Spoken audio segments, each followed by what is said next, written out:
Welcome back to Daybreak, everyone. You know Ellen Rohr by now, our financial expert. We also discussed some other issues going on in society and things, and you wanted to bring in my boss and our boss here at Color 10, Chuck Maulden. Why did you want that today?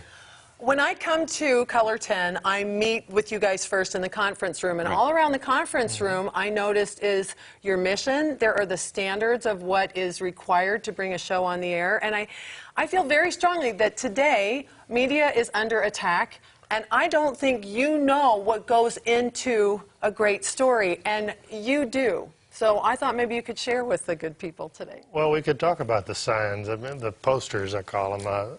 They're up there to remind everybody kind of what we do, because it's easy in any job, I think, to lose track once in a while.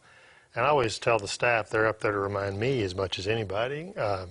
What we're here for, what we're on track, what we need to do every day. We need those reminders because it's a very human institution like any job. And any given day, one of us can kind of trip up. So it's important that the group understands and keeps aware of how we're doing every day. And one thing I thought was pivotal with that is, you know, we talk about media under attack.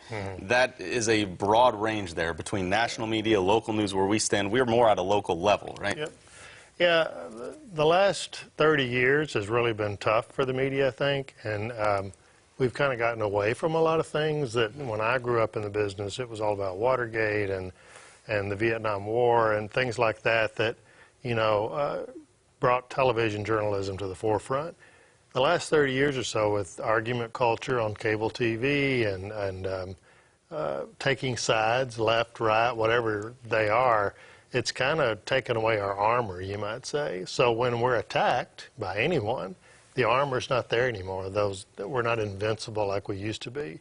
We're not, so those darts hit and they don't know what to do. And they often attack back for the wrong reasons and the wrong motives. And that's not the job of journalists. That's what we have all learned. That's what Chuck always reinforces to us, too. Yeah, our job is not to take sides. It's to give the viewers the information so they can make decisions for their family, to act whatever they want to do, whether it's write a letter to the congressman or go protest or vote.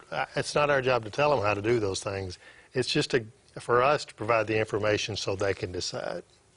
Very nice. And then also we talk about having faith in journalism. People working in our newsroom need to be able to do that. Ellen, we've discussed that as well a few times. It's so important for a business, a family, to have a mission, and you are such a great example of how that mission provides a touchstone for you and your team. Maybe you could expand on faith in journalism.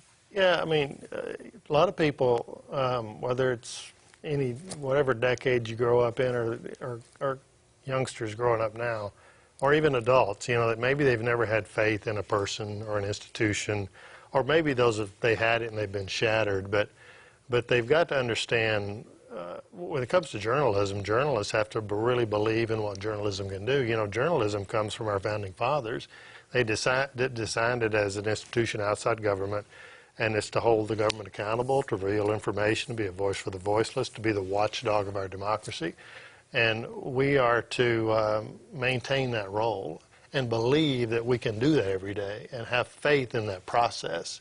And the second we give up on that faith, you know, our democracy suffers. So journalists really have to get in touch with that. If they've never heard it before, they need to hear it more often. And that's why the posters are on the wall, because we have to remind everybody what's going on with our country and our democracy all the time. All right. Or we lose it. Exactly. That's how we do it. We talk about having that mission statement in your business and in your family. And Chuck, we've been lucky enough to have you do that for us as we come in and try and put on a newscast every day. So thank you very much. Sure.